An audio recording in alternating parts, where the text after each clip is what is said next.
Record on this. Hey, welcome back, everyone.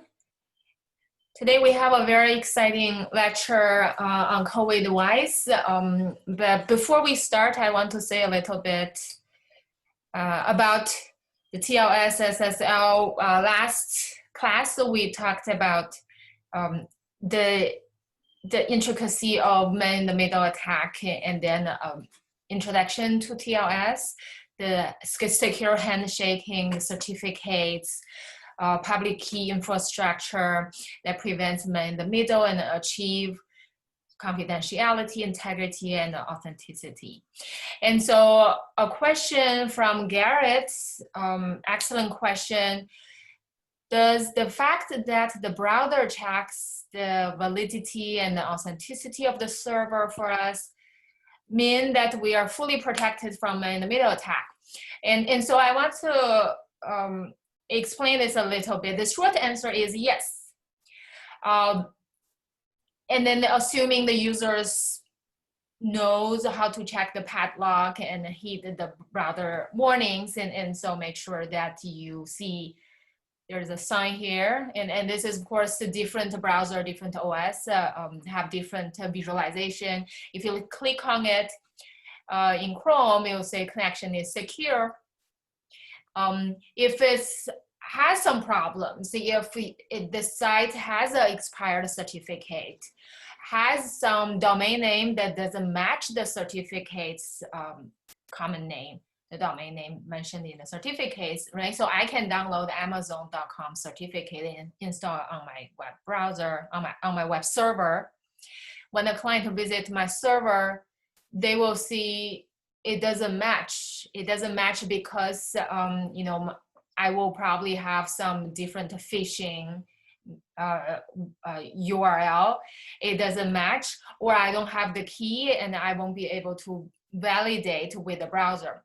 And so if the user chooses to proceed anyway, right, continue with the website. If you see, it's a continue with the website, and I'm sure you have seen something like this, then the browser's protection is not being fully leveraged by the user.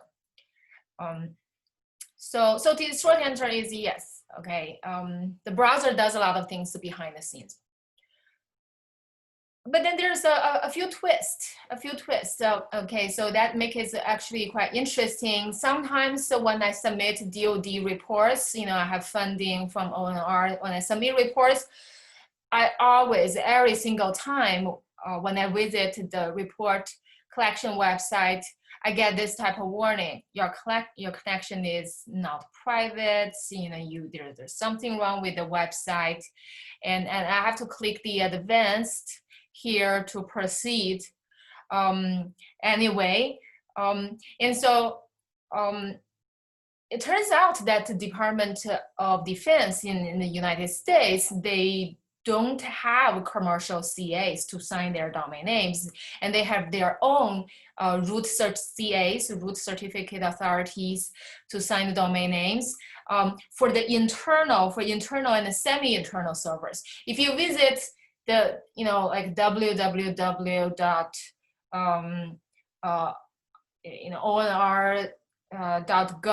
you know, those are public-facing websites. They do have they have regular CAs to sign their websites, and then typical users won't be able to get this type of warning. It's only for semi-internal websites, and part of it is because that they don't want to use commercial CAs. They want to have independence from those entities, and so you get this type of warning, and you just get used to always click proceed anyway.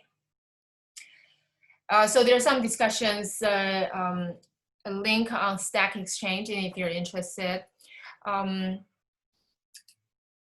Another corner case, this is extremely interesting. Okay, this is extremely interesting because for years and years, the people talk about attacking, you know, from researchers, you've seen papers say, oh, you can actually decrypt SSL encryption, TLS encryption, using some convoluted, you know, analysis, statistical typo analysis, timing kind of analysis. Very complicated, and you gain a little bit of information. You won't be able to peel off the whole thing because public key encryption is very strong. You use 2048-bit RSA is very strong, very hard to decrypt. And AES, once the client and server share the secret, last time we say when they share the secret, they use symmetric encryption in AES, which is also very strong. The brute force way of breaking it, or use some trick is difficult. So a lot of organizations, so for internal monitoring, especially government organizations, for internal monitoring, they actually set up proxies that serve as a man in the middle. So how does it work? So proxy, it works as exactly like the man in the middle attack. And so employee would be asked by the organization to install some program. Could be browser plugin, could be a standalone program. But anyhow, that program will redirect all outbound traffic to the organization's proxy. So you may enter Instagram.com, but then this program will rewrite it into organization proxy IP address, but then keep a note, by the way, this employee actually want to visit Instagram.com. So this proxy would set up end-to-end encryption, okay, with the employee. But then the end-to-end is, this is one end, this is another end. It's still within the organization. And so everything that the employee sent out would be able to decrypt it by the proxy, because this communication is encrypted using the proxy's public key. Of course, proxy can decrypt it. And then, but then the user really wants to visit Instagram.com. And so the proxy would then set up another end-to-end encryption channel with Instagram server, but then the end is this end, right? So, and then the other requests are being relayed back and forth, and then the proxy knows everything. So the setup is exactly like what we described in the middle, and then the user from the user side won't be able to tell unless they do some special checking. And of course, none of this prevents people, technological wise, this is relatively easy to do. And then certainly people don't advertise this, and they don't say, oh, we proudly intercept all employees' traffic so we can, log it and then be able to investigate whenever something happens. And so people don't say about it. And so one day in my class, this is, I think a couple of years ago, I was teaching a non-major class and with students from political science, business school, communication. And so I want them to do a small quiz, small exercise in class, and they check the certificates, and then they tell me the domain name, the common name, the so on, what they see in the certificate. And then one student came, actually two students, and it was a small class, it's 30 students, and students came up to me after class saying, Professor, my answer doesn't match your correct answer.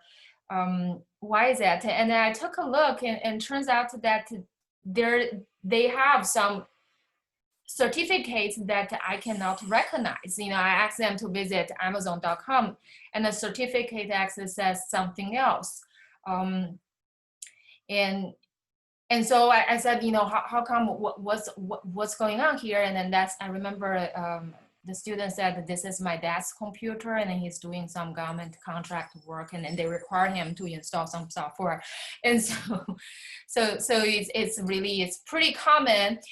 But then of course, no one talks about it. And so earlier this year, I was preparing for a keynote at a CPS workshop, and I looked a bit closer into this Office of Personnel Management, OPM data breach, which happened in 2016, a while ago.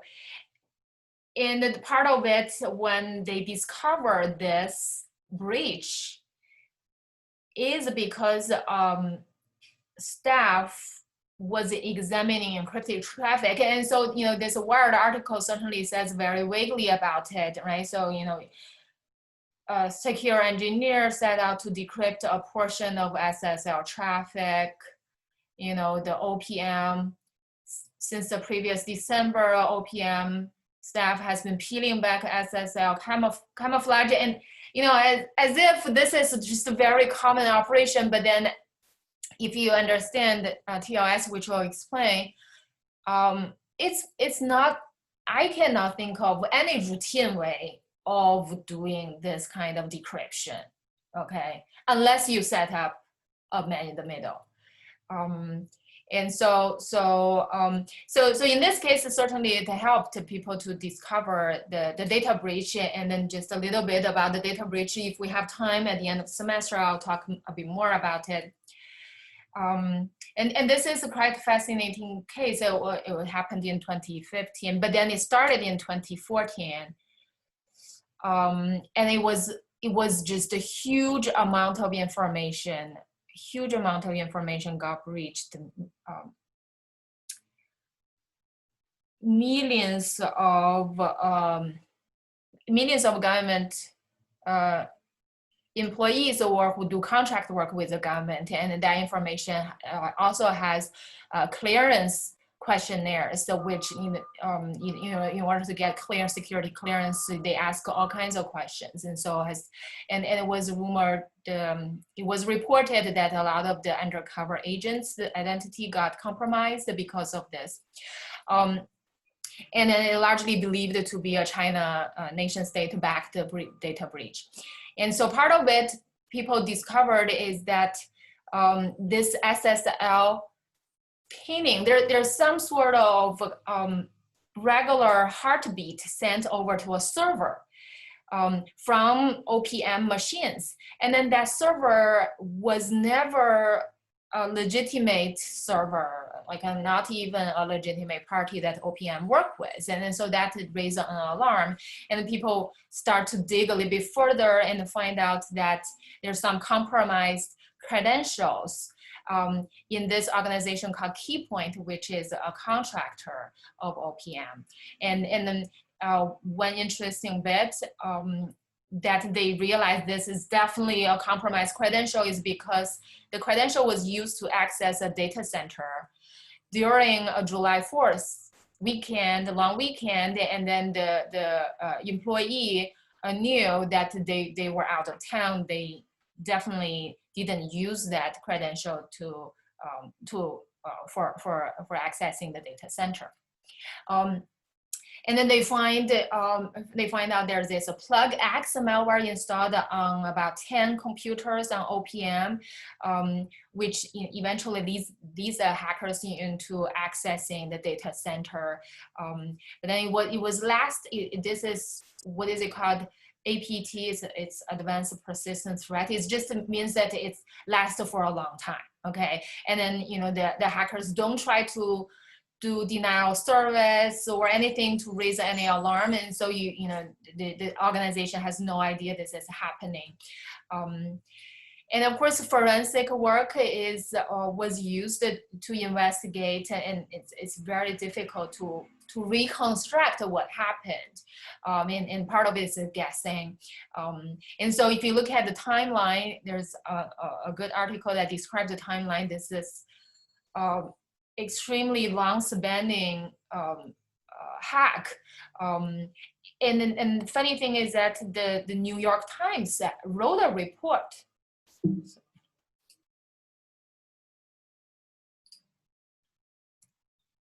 Wrote a report in mid-2014 about there's some rumors that the government OPM had data breach. There's some blueprints about the network architecture got leaked, and that didn't raise the alert.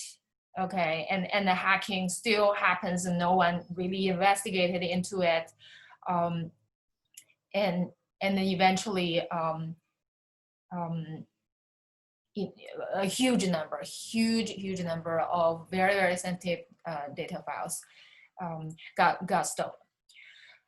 All right, so that's the long answer to Garrett's question, and there's just all these corner cases, okay?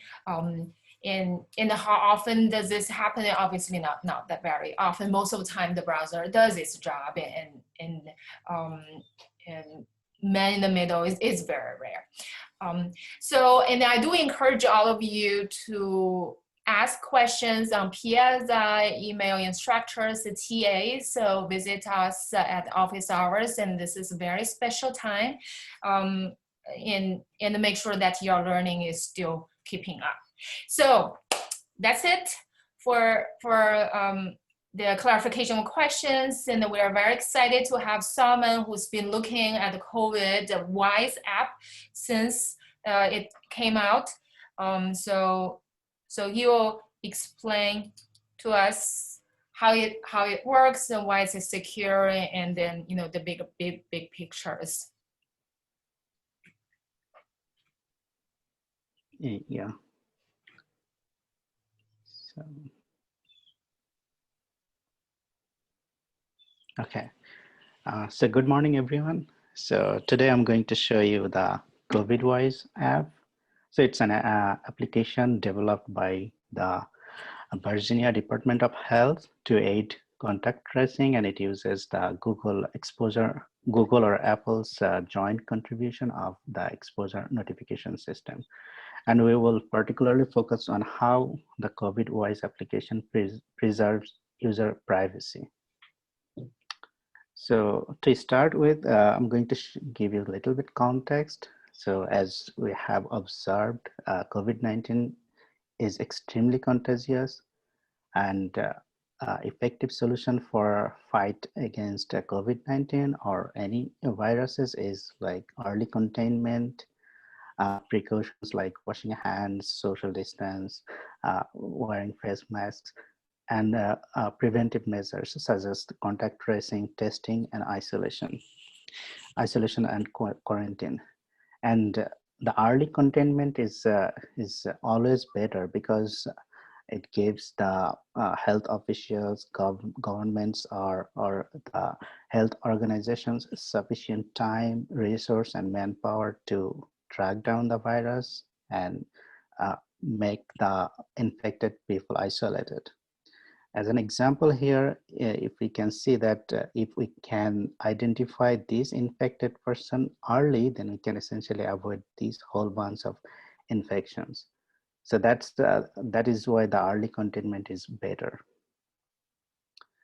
Okay, now, as I said before, the early containment is better because the virus is like spread slowly at the beginning, but if it fails, like if the early containment is failed, then the virus grows exponentially and it explodes at some point, and it can be doubled at like in every 3 days.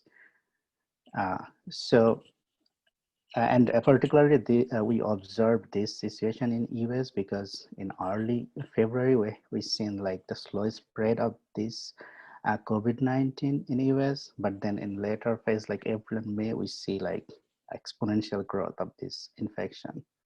So when the growth of virus or the rate of infection grows exponentially, it becomes very difficult for the health organizations to track down the virus. Now, to help government and health organizations, the tech giants like Apple or Google came together in early April with a new technology based on a low energy Bluetooth communication to aid the contact tracing. So basically the joint effort of Apple and Google, they introduced the exposure notification system that uses this low energy Bluetooth technology to conduct or help the health organizations with contact tracing. Okay, so what is the exposure notification system? It's basically some set of Bluetooth communication APIs that are interoperable between both the Android and iOS systems, and it can broadcast some Bluetooth beacons, basically to track the distance between some users who were in some close proximity in some time in their life, uh, and also track down the time of the broadcast and the duration of the broadcast. So this information, the track to help if a person is infected, then the exposure notification system can alert the other person who were in a close proximity in the first person, can notify that the first person was infected and he was potentially exposed with the first person in some point in their daily activities. So we'll show more details about this exposure notification and particularly how this exposure notification works using the COVIDWISE application in the following slides.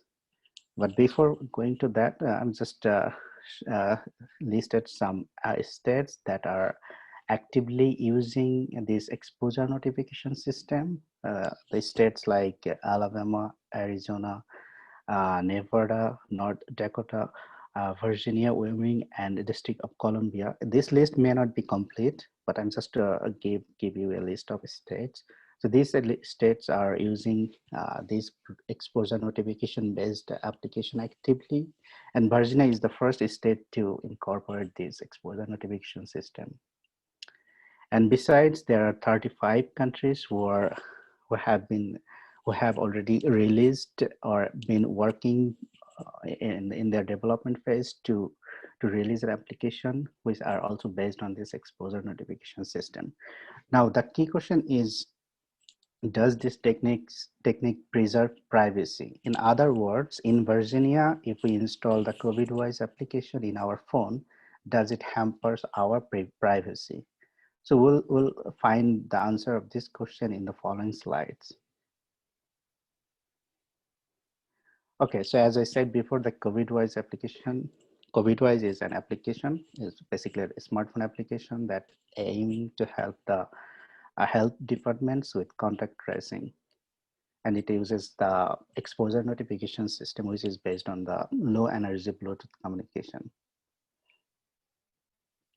Okay, so now you will see how the COVIDWISE application works using some scenarios. This will help us understanding the exposure notification more and also the COVIDWISE application. So let's say we have like three person A, person B, and person C.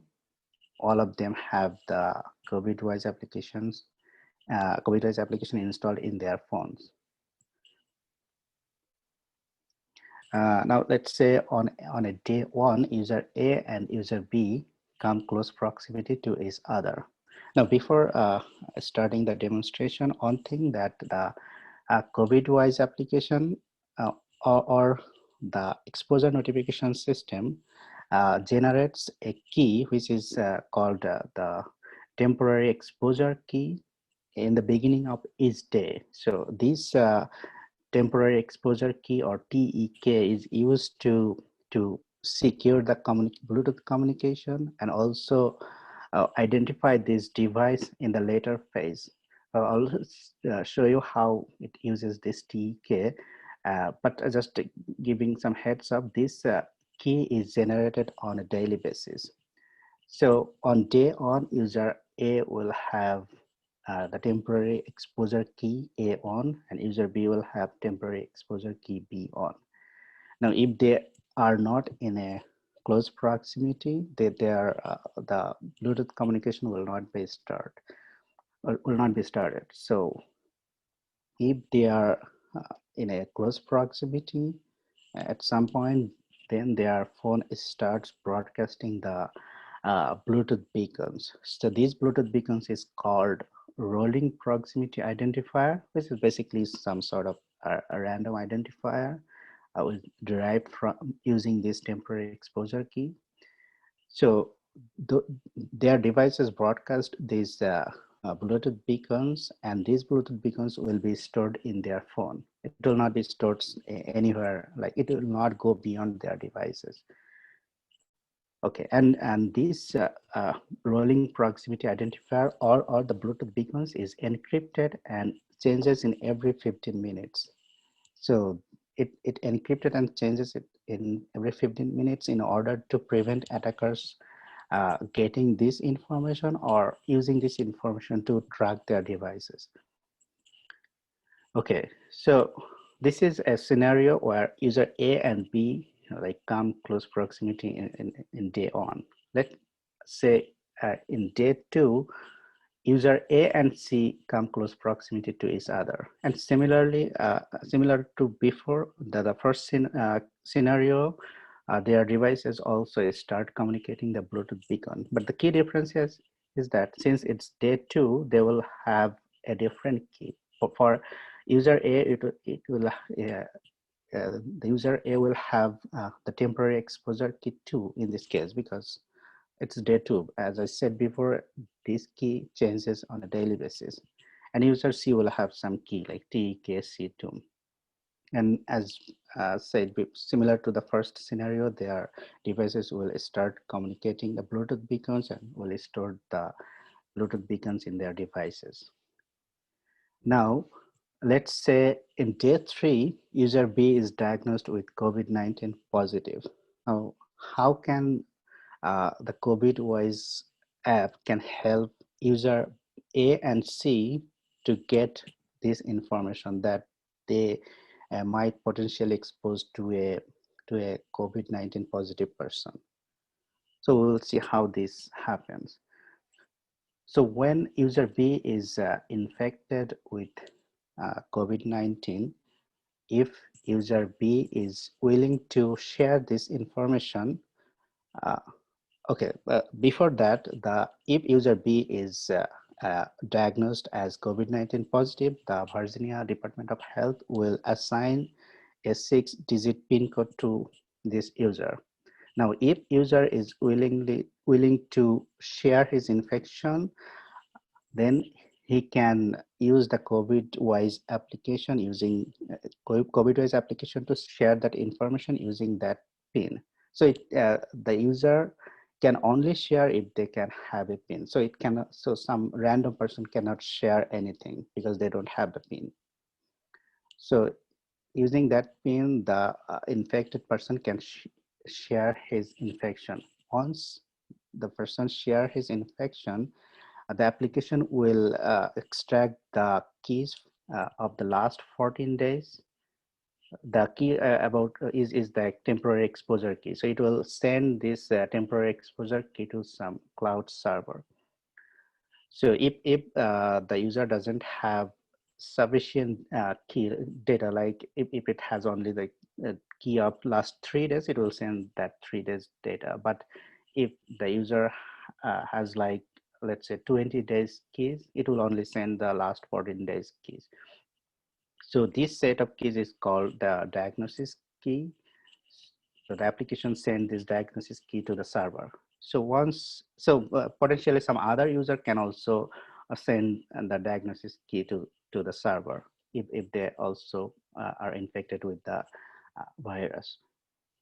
So once this diagnosis key is sent to the server, the user A can download the diagnosis key from the cloud, but it only download the keys that are relevant to that particular region, because otherwise the diagnosis key will be huge and that subsequent process will be slowed down. So it only download the keys from her region.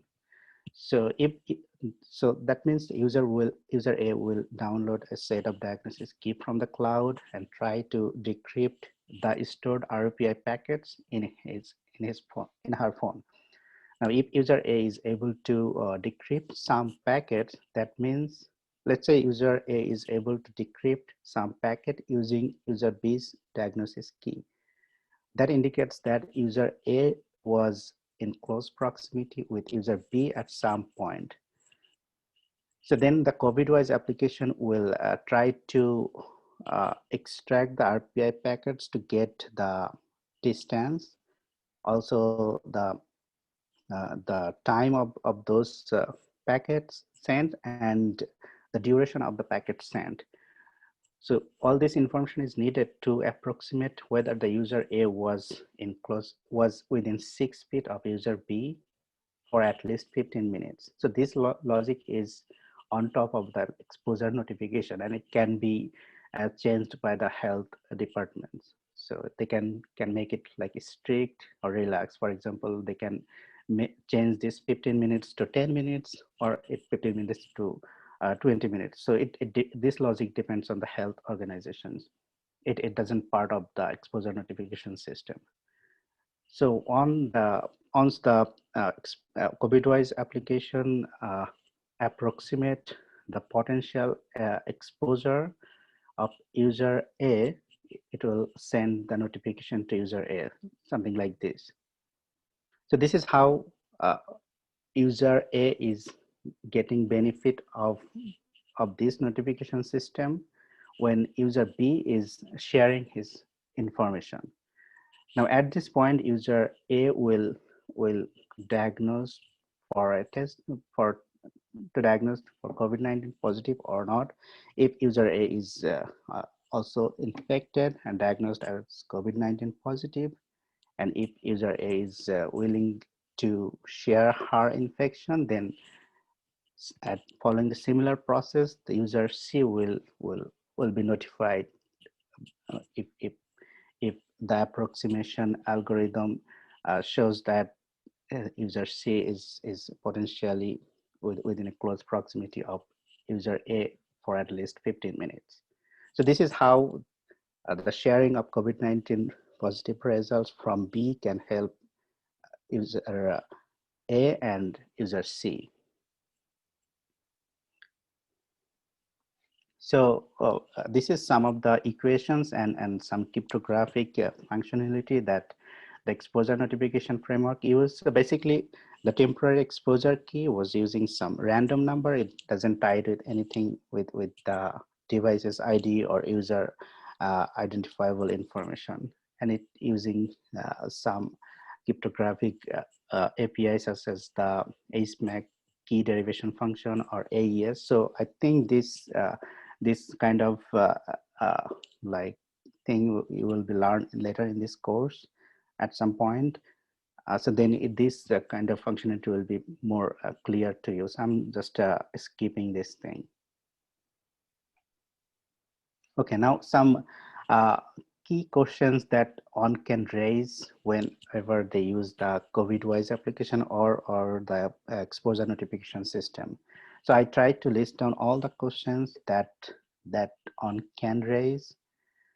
So basically, the first question is, does the COVIDWISE application use any location data? So the plain answer is no, because the Bluetooth communication does not require any location data. But for Android system, I think in order to turn on the Bluetooth, they need to turn on the location, like the GPS kind of thing. But the exposure notification system or the COVIDWISE application does not use the location data. The second question is, does the COVIDWISE application use any personally identifiable information tied with the Bluetooth beacon? The answer is no, because it only uses the transmission power of the Bluetooth communication and the time. It doesn't use anything else with its payload. So it doesn't tie any personally identifiable information. The third question is, can attackers track a device based on the Bluetooth communication? The answer is no, because it's encrypted. The attackers cannot read those encrypted communication. The fourth question is, does the temporary exposure key associate any personally identifiable information?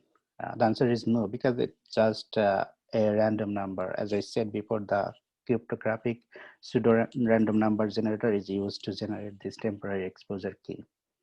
The next question is, does the temporary exposure key remain same all the time? The answer is no.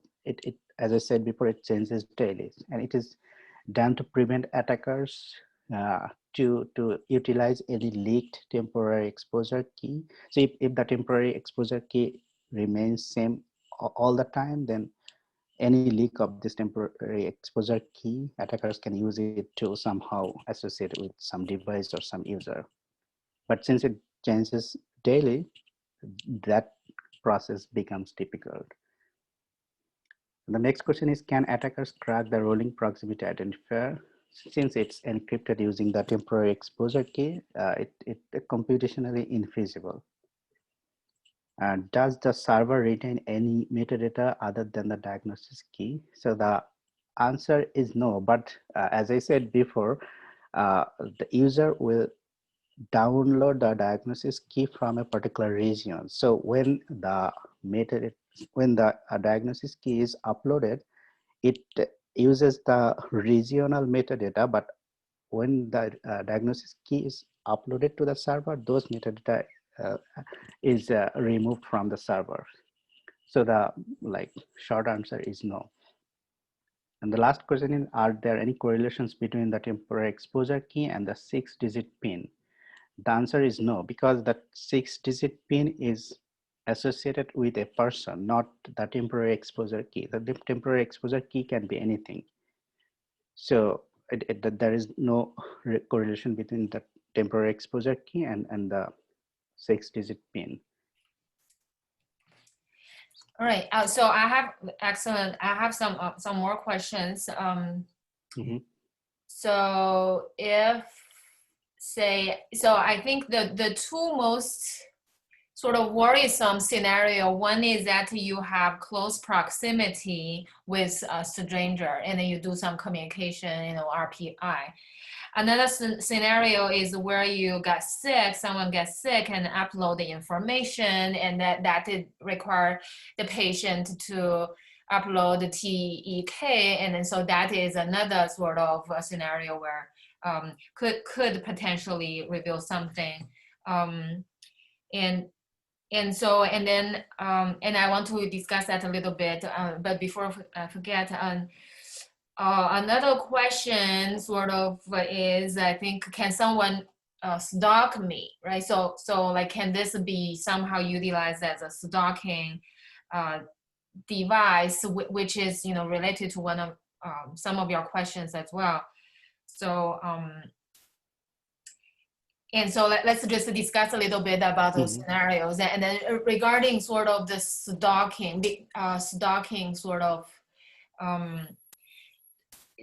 so for scenario when two stranger, like I walk on the trail, I come across a stranger, and then we exchange the RPI. So the RPI is not changing. RPI is also changing in every 15 minutes. RPI changes every 15. Okay. And does RPI is also somewhat random string? Yes. So the RPI has some payload in it, which contains the transmission power of the Bluetooth in order to measure the distance between two devices and the time as metadata. Other than that, the other things are random, and it derived using the temporary exposure key, or TEK. Encrypted with the TEK. Yeah. So there's no like a Bluetooth unique identifier No, of the no. device. Okay. So okay. All right. So that gets encrypted using some random looking key of this. Like my RPI send it to you is encrypted using my TEK. Yes. Okay, so even if you have that ciphertext, it's you don't know the TEK, and so on. How long is the TEK, the key length? So it's probably the first part is 16 bytes, and the metadata part is also 16 bytes, 16 or 4 bytes. So it's around 20 bytes. The key length of the TEK. So the RPI and the key is probably 16 bytes. Okay. Do you remember the algorithm they use to encrypt? So the algorithm is AES. That is AES. Yeah. Okay. All right. So okay. So and And so that seems to be not very just sort of random looking. I store a whole bunch of random looking information of other people. Yeah. So when I get exposed, I upload all my TEKs and to the cloud, and so other people will see my TEKs, and that's allow them to decrypt the RPIs that Hmm. sent to them when we work next to each other. And so they know the TEKs and then they know the RPIs now. But then again, TEKs are random looking information, has no connection to me personally, Yeah. like my personal information. And then the RPIs are also random looking. Um, so RPIs are contain, like there's no like, what does RPIs contain again? So the meaningful information is the Bluetooth transmission power Transmission. and the date.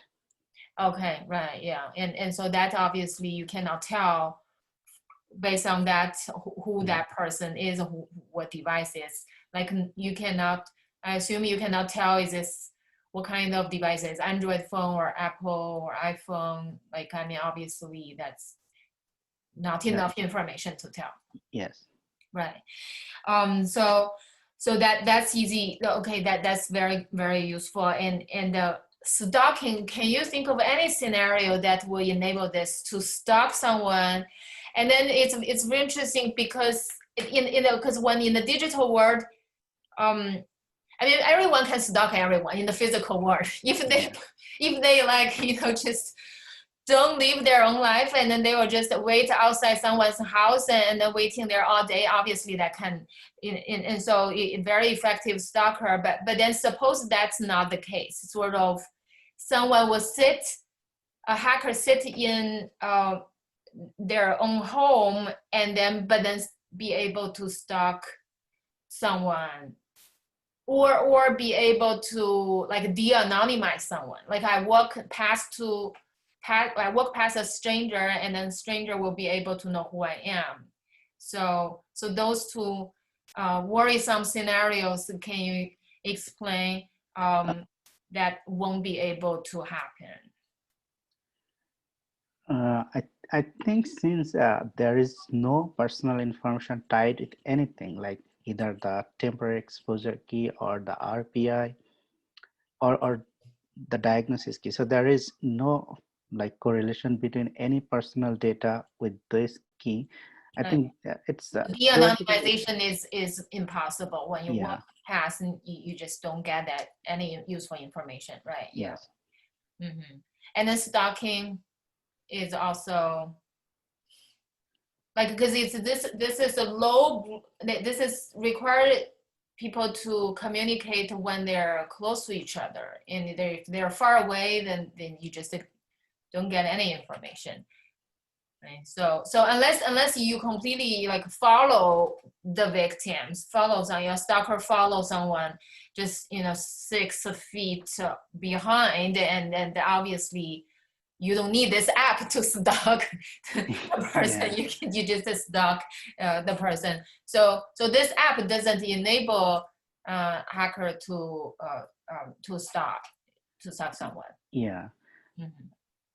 I think, as you said, it needs like 6 feet or so in order to do that stacking. So it doesn't make sense to use the application to Right. stack it Yeah. You since can they are physically physical. see Yeah. this person. Yeah. So any other worry like anxieties that people may have before using this app? Uh, so yeah, I think I thought about these questions. Other question, there might some probably need a little bit more hard thinking, but on top of my head, these were the key questions and most worrisome. So the most like worrisome question is whether they use location data or not. So that's the most worrisome question because that has like lots of information and can be tied with some other publicly available information. Okay, yeah. So is it possible? So so so so um So anyone can download the TEKs from the cloud of the infected people, right? It's pretty much it's public. Like Yeah, the TEKs of infected, positively tested people are public. So um, so is it possible that you like things like this person has been infected twice just by doing the keys or so that you can because yeah, if you get infected twice your two sets of keys look different, exactly. Yeah, right? um is it possible to infer say um like I mean what information could you infer from it, um even if you don't walk past it, you is it possible to sort of um use someone's key to like I mean if you um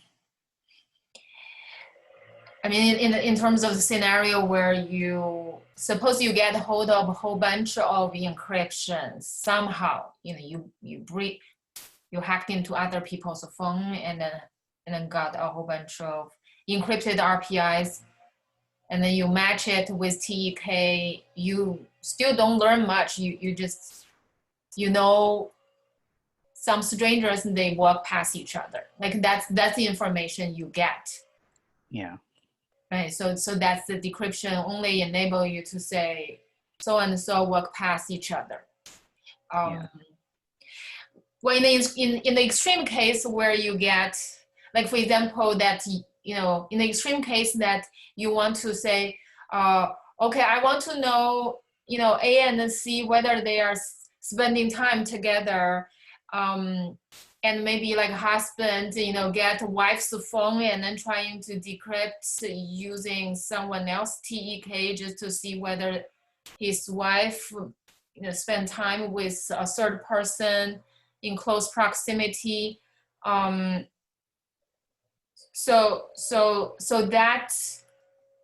that would really require a lot of things to happen, right? So like, yeah, I mean, suppose that, okay, so suppose this scenario where in your case, A, B, and C, like suppose none of them get infected, but then you would have, if A and then C met and then B want to know, B need to hack into both of their phones in yeah. order to obtain TEK and RPI.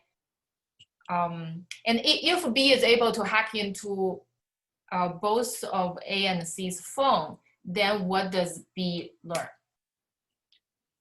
Yeah, so if they can hack, then they can like extract the TK from both phones of uh, A and C, and then can potentially uh, learn how much time if A and C spend, if they really spend. So Yeah. that information we can learn, yes. Like, So that's interesting. So if B just hack into A's phone, then actually B cannot tell, right? Because A's phone only has like B's. I mean, what you sort of I mean, you need the B's TEK in order to decrypt RPI. yes, Otherwise, you just see a random looking ciphertext. But if once the B's TEK is available, then he can decrypt and identify which entries belongs to A and C's A okay, yeah. C's TEK, right? Hmm. Okay, so obviously that is very difficult. I mean, if this hacker has this much dedication and Yeah. nobody can prevent this person. Um, so so TEKs are stored in plain text or on the phones or like encrypted. Uh, I think I think it's in a plain text, but I need to confirm that information because Okay, so right, TK, and then the storage of TK. RPI is encrypted, so like RPI once it's on the phone, it's encrypted, so that's good. TK is a key, sounds like. So TK before the person gets exposed, TK is assumed to be should be kept private, like secret. Yes, Like you would not, if you broadcast to everyone your TK, then people will be able to associate you with that particular key and then de-anonymize you, right? yes. So TK has to be kept confidential. Yeah, so the initial version, they like kind of uh, developed everything in a quick succession, but probably in late fall, it would be, this process would be a part of the OS. So I think at that version, everything will be more secure. More secure in the mean that the TK will not be probably in plain text or will be like stored in using Yeah, for encryption. example, the easiest way would be just encrypted using the phone's PIN, like when you log in to Yeah. your phone, right? So yeah, the phone's passcode. So is this so so when you say improve the TK and so on, is it the Virginia Tech developer, the developer hired by Virginia, by the state of Virginia, or the No, no, it would be API, part of the exposure notification system, and Google or Apple will be responsible for the that. libraries? Yeah. Okay, got you. Yes. So the app, so how easy it is to use those APIs to write this app? You know, is it like most of the efforts are done by Google and App Alliance in the library, and then the app is just a sort of call those methods in the library, and then reorder the the thing in the app is relatively simple. Yes, I think the app is relatively simple. On top of the exposure notification, the COVIDWISE application needs to like upload the TKA to cloud Right. and That has to be customized. yeah, Customized. and approximating the algorithm for potential exposure. So these two things the application developer needed to develop. Into define. Okay. Right. So all right. Okay. Excellent. Continue. Okay, so the next thing is the relationship between COVID-19 and cybersecurity. So this, like both COVID-19 or other words, the coronavirus and the cybersecurity are like closely related because the spreading of computer viruses, that means the mathematical modeling of computer viruses is very similar to the biological viruses. So as we know, in order to contain the biological viruses, or more especially the COVID-19, we needed to take measures like washing hands, social distance, mask, wearing mask, contact tracing, testing, quarantine, isolation, etc. So in the cybersecurity world, we needed to take the similar measures like installing antiviruses, doing patches on a regular basis, or doing OS or application update also on a regular basis, then backupping important files, documents, applying defense in depth, and then staying alert from phishing, like need to be more care about clicking any link, then using strong passwords, and finally using common sense.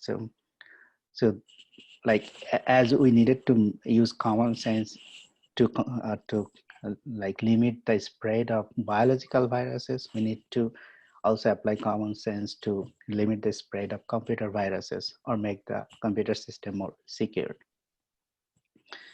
And the final words is there will be always viruses, like there are always attacks in cybersecurity area.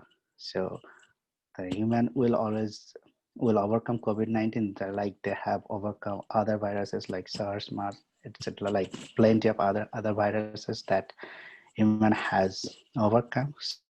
So the humanity will always win. And finally, I suggest all you to install the COVIDWISE app, because these applications, all these applications will be effective when more and more people will download these apps. Otherwise, it will not be effective. So that are my final words. Yeah, absolutely. Thank you so much, Simon. Thank you. This is a very informative um, presentation. I think this will be a good time for us to pause, and we will, I think, maybe after we have the crypto lecture, we can come back and then do a little bit of a discussion on the actual encryption. But sounds like it's just RPI encryption, decryption. That's Yeah. And the key generation, and probably I think Yes. key generation. And I'm also thinking the wrap around, like, so it sounds like the hackers, I'm just thinking of the extreme case, the hacker, I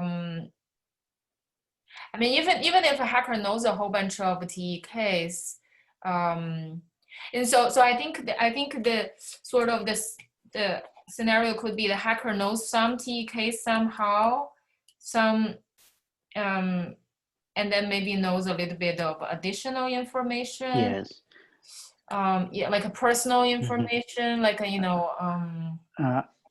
Yes, I think some other additional information is absolutely needed to is required in order for the hacker to infer useful information. And otherwise this not very useful. Even if the keys get wrapped around, if you think, but although that's still sufficient, I think the AES, if you do like 20 bytes, it's still pretty long. I think it's certainly like the pigeonhole problem in sort of collision and so on. I mean, and even I think of collision, I cannot imagine if say after a while, keys start to wrap around it, and then you start to use a key that I used before. That's still like I used a long time ago, and then that still doesn't matter, right? So because you only interested in, I mean, operational wise, you're interested in the last 14 days, and hopefully you don't have collisions that cause confusion.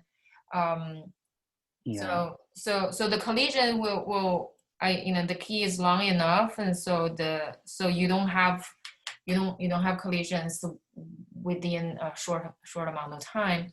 And even if you have collisions with people long time ago, that you won't be able to learn. You don't learn much information. Yeah. I cannot think of things. Yeah. So